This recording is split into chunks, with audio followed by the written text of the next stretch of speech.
It's been about a half a day and we've got some very interesting updates. We have a couple of comments and we'll get to those, but notice the first entry has 4 stars now, so the contest holder changed his mind regarding the star rating. That's great news for us. The second entry still has only 2 stars and doesn't seem to be an option at this point. And the third option has 4 stars as well, though he likes number 9 the most. He says regarding this last one, okay, this is also good. The more I look at number 9, the more I like it though. I see what you mean about the colors. Can we try another thing? Make the headings in number 9 a clear and readable handwritten font? He also previously stated that he wants an unbranded device up top, not a Kindle, and he even suggests a stock photo website, which is even better for us since he knows the prices and how everything works. So that's another thing on our to-do list. The first thing we'll do though is look for some amazing handwritten fonts. The best place for that is Google Fonts. Back to the design, we're gonna go back to our dark red on everything. I'll zoom through this. I'll also revert the arrow and text to their original grey color.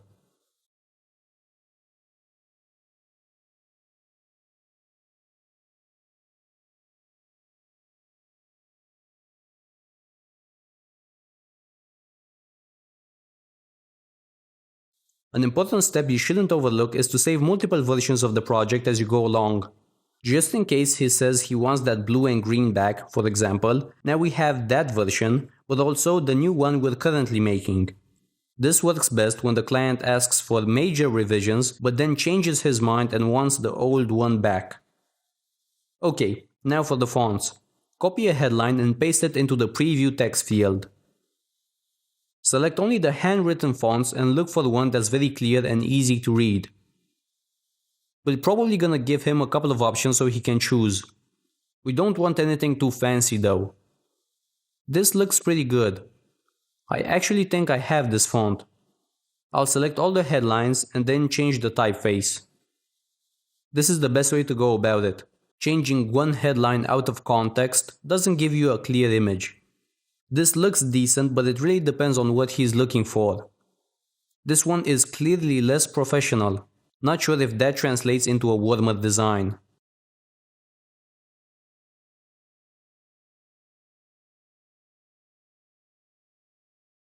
Let's see it in the newsletter too. Okay, that's option number 1. Let's save it and name it Shadow.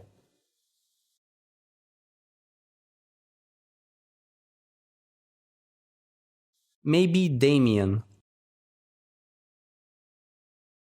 I like this one better than the previous one. Let's save it as option number 2.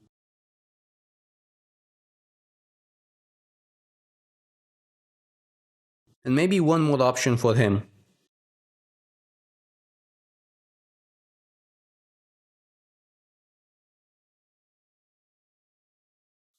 Oh, and courgette is a good one. I used it in a recent project and it fits the description perfectly. Handwritten, legible, not too serious but not too childish. Then make sure your sizes are spot on. And afterwards, save the design. Let's not forget the Kindle image. He wants an unbranded design and for that we'll use the website he provided. Let's see, we're looking for a device on a white background so we can easily remove it.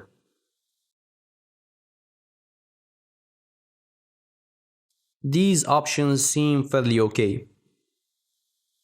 Let's bring them in.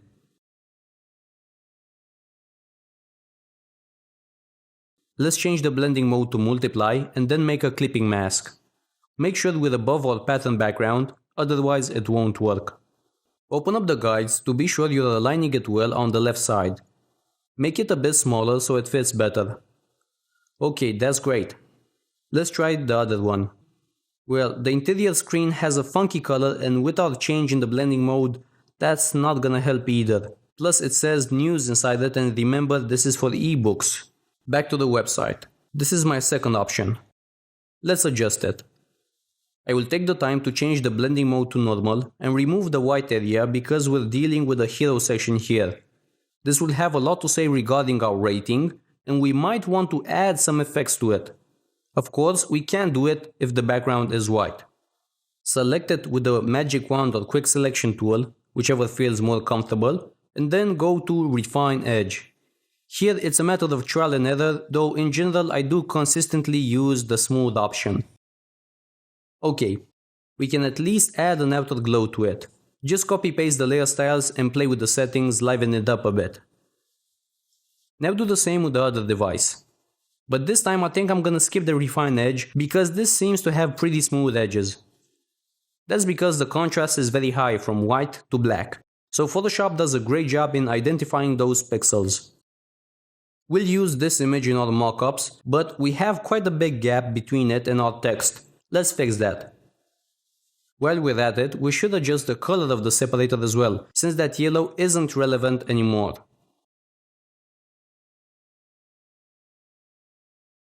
Alright, let's take a look. The only thing I'm not happy about is the bottom half not lining up.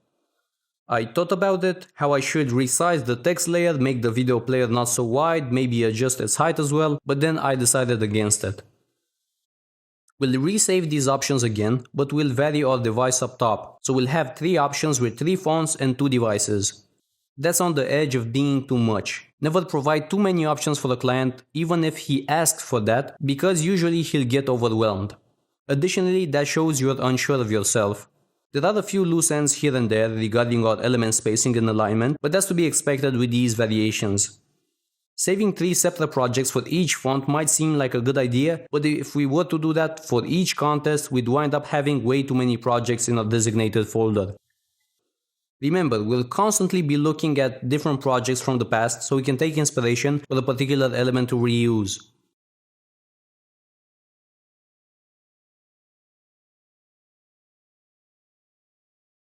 Regarding the status of the contest, we have a day and a bit left. There are other designers, but we're the first runner with 4 stars. That makes me very happy and confident, though I've been in this position many times and still lost. Never celebrate until you are officially awarded. Let's check out our competition so we can see who we're up against. Webbox, crazy winning ratio, though a lot of them are $475, which are the easiest contests to win. Still a very respectable competitor. And this guy, which I don't know how to pronounce his name, is another great designer, though he has a different approach on this website. From what I know, he's looking for job opportunities, partnerships, things like that. Okay, let's submit our designs, and in the message box we'll mention option 1, option 2, option 3, so the client can easily reference them. Also, I will mention these are Google fonts, I won't forget like I previously did. Another sentence that reinforces the belief that the initial design was great, and that's about it. It is a matter of persuasion at some point, though without a strong design, you can wear your fingers out and still wind up with nothing. I'll zoom through these, and at the end, of course, I will take another look at the designs to see what needs to be fixed.